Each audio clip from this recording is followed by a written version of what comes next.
For this video in our beginner's fly tying series, we're going to be revisiting the parachute dry fly. Now, as you may be familiar, this is a fly that I've already tied in the series, but what I wanted to do is show one, variations we can do with color, and two, variations that we can do in tail material, as well as a new way to finish off the hackle and ultimately finish off our fly that you may find a little bit easier compared to the previous method. So for today, what we have is this kind of standard dry fly hook. This is a size 8. Last time we tied in a size 10. If you haven't tied a dry fly before, you may want to start with a larger hook. Now this is still very fishable in its size, but it's a little easier to tie on. In addition, we're going to be tying brown today. So I have this brown 6/0 thread, or UTC 70. If you have that size, I have for my post material this Xylon, similar to what we had before. We have for our tail material today, we're going to be using deer hair. And this is a nice brown deer hair with very distinctive tips.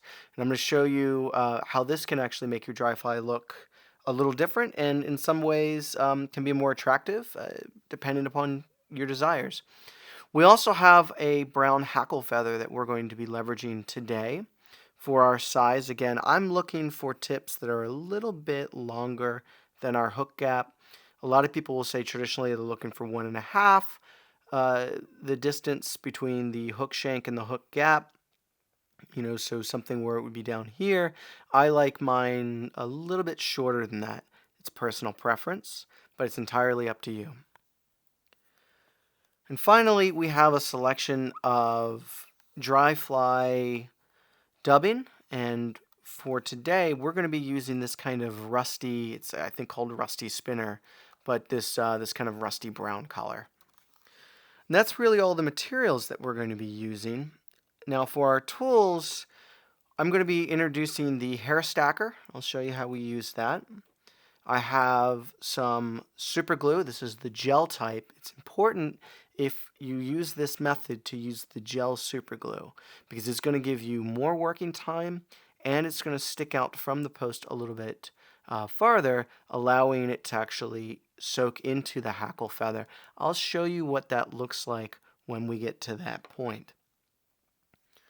In addition, I'm also going to be leveraging a pair of hackle pliers today, and you'll see where I use that in order to provide some weight, again, to finish off this fly. The rest of the tools are fairly standard. Scissors. You may want a bodkin in case you want to place in the super glue. And then a whip finisher to finish our fly, although you could use a half hitch in the way that we're going to tie this fly. All right, so let's get down to it. First thing we need to do is lay in our thread base, and I like to start up front, or you can start, 3/4 or up near the hook eye or halfway down, wherever you prefer. I like to do the entire hook shank because it gives me a thread base that I can work with. And that's something that I think allows all of my materials to stick on just a little better. So we're going to go ahead and bring this down to right about the point where our hook bend starts. Right? So I've already crushed the barb, but this would be just at the end of that barb. And that's where we're going to be able to put in our tail material. Now I'm going to bring my thread forward just a bit to about where the hook point is. And the reason why I'm going to do this, I've got my thread base down, but now I'm going to go ahead and I'm going to work on my parachute post. And I'll show you why I want to do the parachute post first before putting in my tail material. It's going to give us a cleaner look in the end. So this Xylon sometimes is a little bit scraggly like this is, and it's a little thick. For a size 8 fly, it's just fine. If I was tying maybe a size 14 or a size 16, I may want to only use about half the amount. If you have some errant fibers like this, just pull them back and get them out of the way. All right, so I'm going to go ahead and I'm going to cut this material. By the way, you're going to see me switch between this pair of scissors and this pair of scissors. This pair is what I use for more fine trimming. I happen to have multiple pairs of scissors. If you don't worry about this. Just use the same pair. It'll be just fine. But I want to protect these. These are nice and sharp, and the very tip of these are very sharp. These scissors are a little older, and I actually have these designated with this red line to let me know, oh, these are my older pair of scissors. I'll use this for cutting coarse materials. You'll see this when I cut the deer hair. I'll be cutting the deer hair with these scissors. And what this allows me is to make sure that I'm not dulling my nicer pair. So, as you get multiple pairs of scissors, just keep an old pair around. They're really handy, just to again, to protect our other material, or other scissors, I'm sorry. All right, so I've got this parachute post that I've cut, and it's a little bit longer, maybe 1.5 total hook shank lengths. It's actually ultimately too long, but that's going to be advantageous for us. So I'm just going to kind of lay it where the end of this is near the hook bend, but my thread is right up by the hook point. So I'm going to do loose wraps. Do 1 loose wrap, 2 loose wraps, and pull up. And when I do that, it keeps this post material mostly on top of the hook. You notice how it got pulled down a bit? So if I'm pulling down, it definitely comes down. If that happens, just take the time to pop it back up into place. Remember, we're pulling on the upstroke. See that difference? Pulling up, parachute material stays up top. If I pull on the downstroke, it starts curving around the hook. So again, very easy. If it does happen, just pull it back up. And what I'm doing is I'm going to be advancing my thread up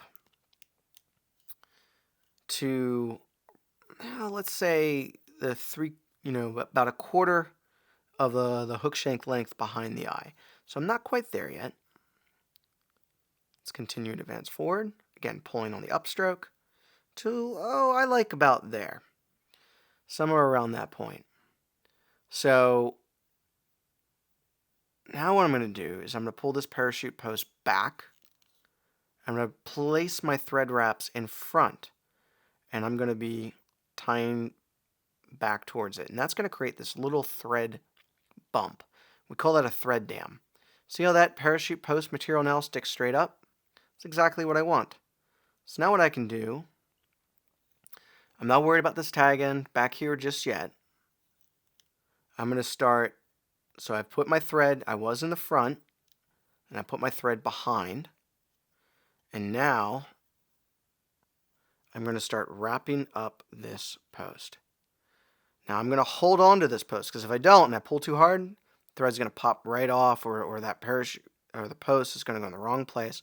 So I want to have just enough tension to keep this thread tight, but not enough tension where it's actually pulling that post. See how I'm not putting a ton of pressure on? If I was putting more pressure, it'd be pulling it. But I'm still going to hold it with my fingers just to be sure. And I'm going to keep advancing my thread up this parachute post,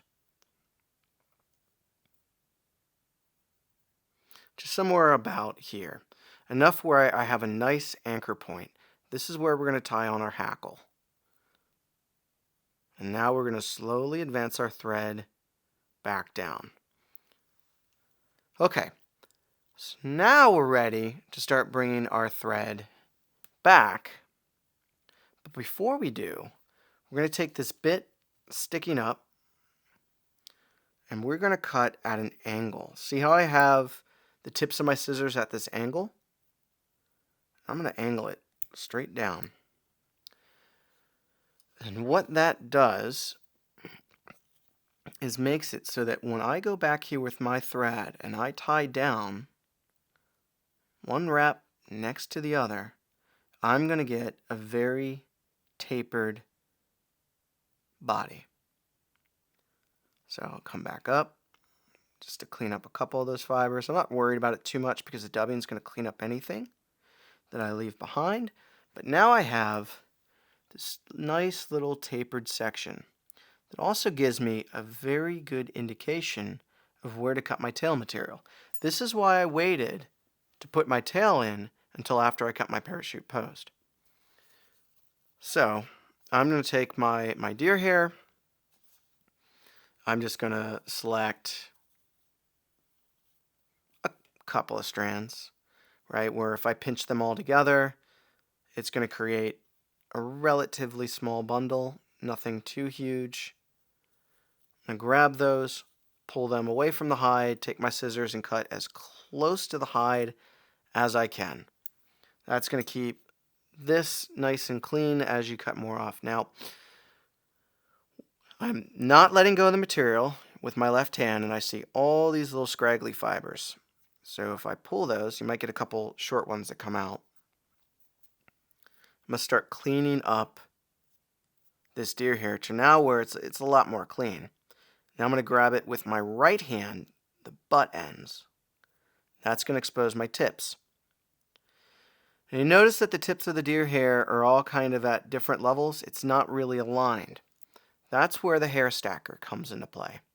So if I take the tips and carefully put them into the stacker, so tips first,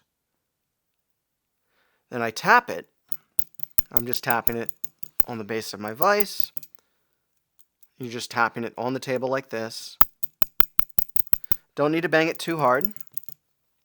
Now I'm ready to pull out the hair. So what I'm going to do is I'm going to turn this sideways, grab the top of the stacker, carefully pull it out, and what this does is exposes these tips back here.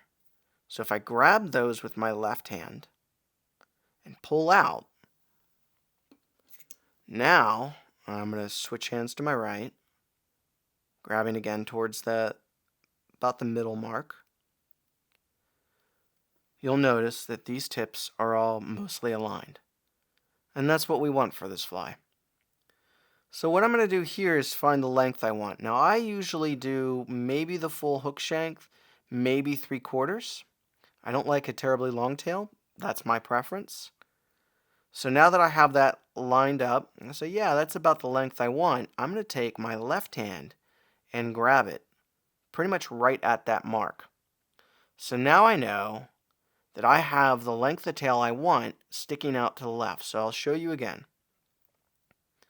I'm going to measure with the butt ends in my right hand to make sure I have the length that I want. The tips are coming down to about my tie-in point. I'm going to take my left hand, grab it right at that mark, place it right to where I'm going to begin my tie-in point, and I'm going to very loosely put 2 wraps of thread in, then pull it a little tight, another wrap, a little tighter, another wrap, a little bit tighter, not too tight, because if I pull too tight, all of these hairs are going to start to flare. I'm just putting successive tension, and I'm going to stop right at about where that ramp starts on my material. So now I'm going to take my scissors very carefully, get underneath, and start pulling back these fibers, or these hairs. So I see I have this ramp right here. I'm going to put my scissors right up against it, right on top, nice and flat, and trim it. And when you do it that way, when you trim it kind of flat, right against that ramp,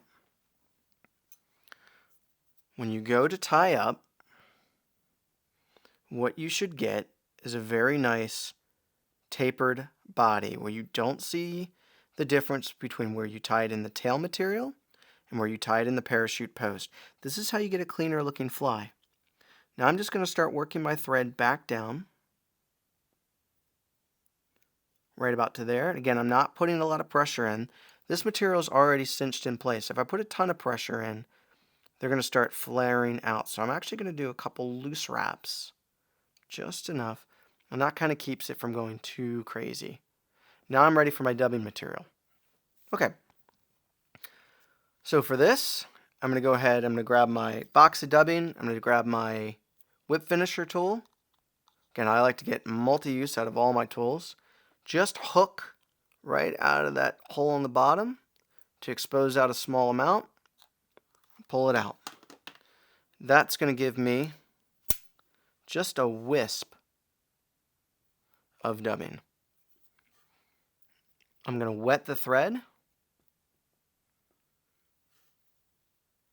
and then I'm going to place it loosely on, wet both of my fingers, and start working in a dubbing noodle. Now obviously I have not enough at all, but I always like to do too little than too much.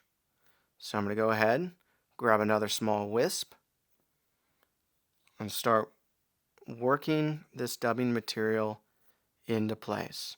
So what we have now is I've got this nice thin dubbing noodle all the way down my thread.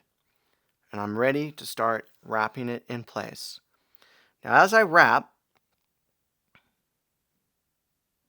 if I notice at any point, see I'm running out, I'm going to go ahead and I'm going to stop, grab another small amount, make sure my thread's still wet so that this dubbing sticks in place more easily.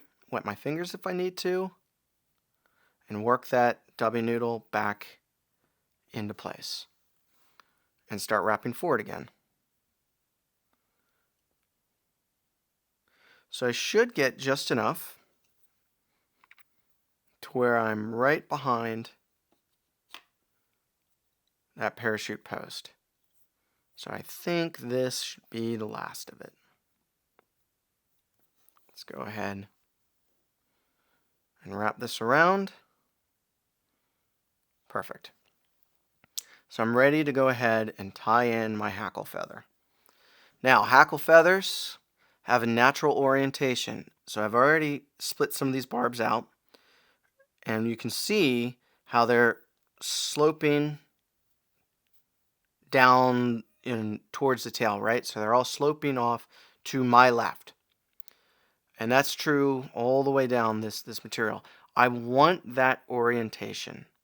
If I were to try to tie in from the tip of the hackle feather, what will end up happening is that as I'm wrapping around, I'm going to start trapping the barbs underneath one another. It'll fish just fine, don't worry about it. It'll float just fine, don't worry about it.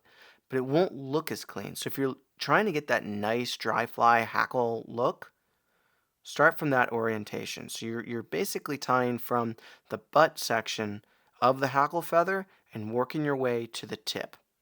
So I went ahead and I exposed some of these barbs. All I did was just basically drag my fingers along, start pulling them out perpendicular to the hook or to the quill.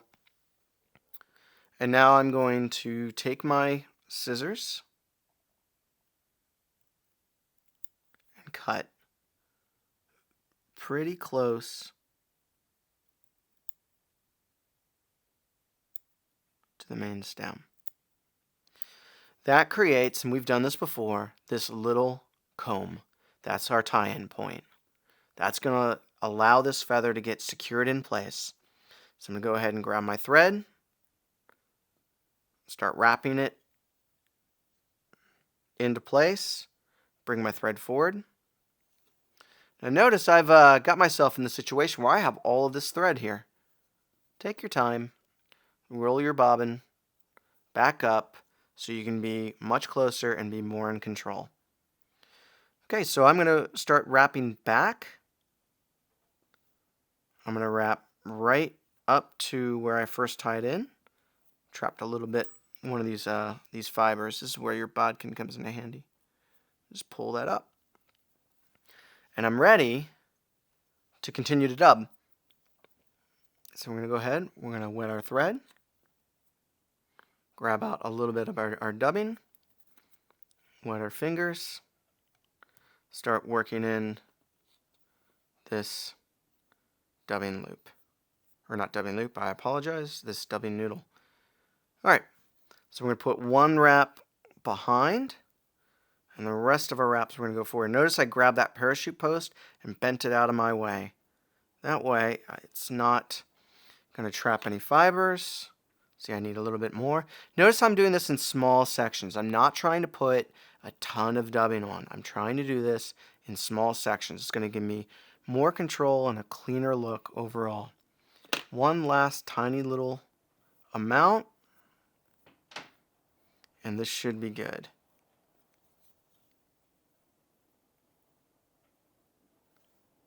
I got a little bit too much on, so what I'm going to do is I'm going to wrap back.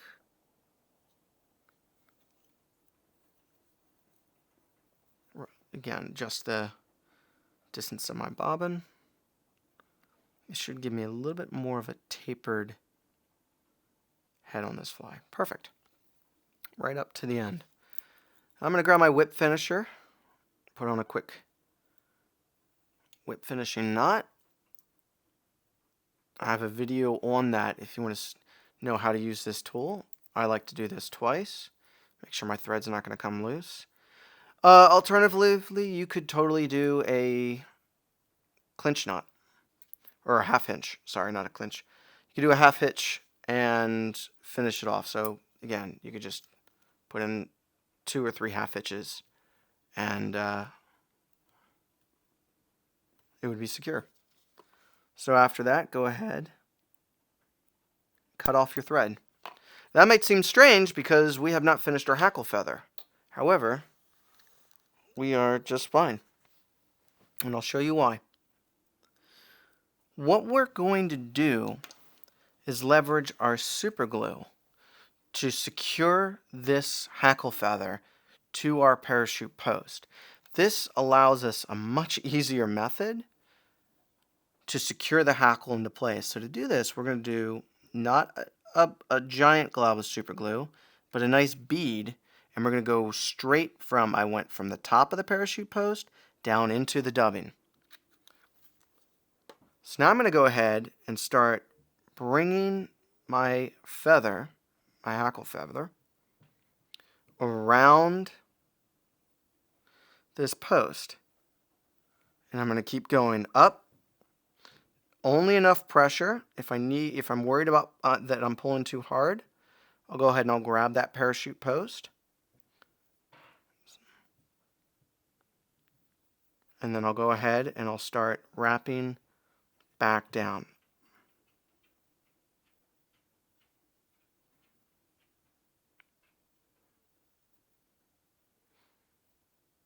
Once I get down to the bottom, I'm going to go ahead, grab my hackle feather, grab my hackle pliers, and let it hang. And what this does now is it's going to give this fly a chance to have that super glue set all up and down where this hackle is against this parachute post. And because I had that bead, as I wrapped around, I was pulling super glue with it. This is going to result in a very secure fly with the hackle basically becoming one with that parachute post, and I don't have to worry about trying to whip finish or half hitch around this post, which always results typically in some of these fibers getting trapped. So we're going to give this about a minute, and then I'll show you. So 1 second.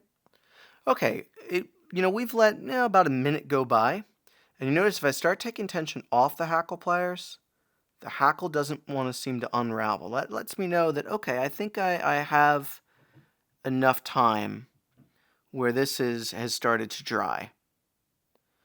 So now what I'm going to do is I'm going to trim my feather. I'm actually going to back this off just one wrap because that last section did not get super glued, and I'm going to trim it right up. And I'll flip this over so you can see what I'm doing. I'm actually going to trim right up against the underside. Now, notice hackle staying put. You'll also notice how clean the underside is. We don't have hackle feathers being trapped. We have this really nice presentation. That's the nice part about doing the super glue. So the last part about this is your actual parachute post itself. If you are worried that it's too long, you could always come in and trim it down slightly. I happen to have mine pretty much at the height that I like it. If you have a Sharpie, you can actually go ahead and color this in if you wanted. I'm going to leave this one in white, but if you wanted to color this a green or a yellow or a pink, something that would stand out that's easier for you to see, then you go ahead and you can do that at this point, and you can completely change that color. Other than that, that is another way to tie and finish off a dry fly. In this case, we did, kind of a rusty brown dry fly. Hopefully this was helpful to you and you learned something and this inspires you to give it a go.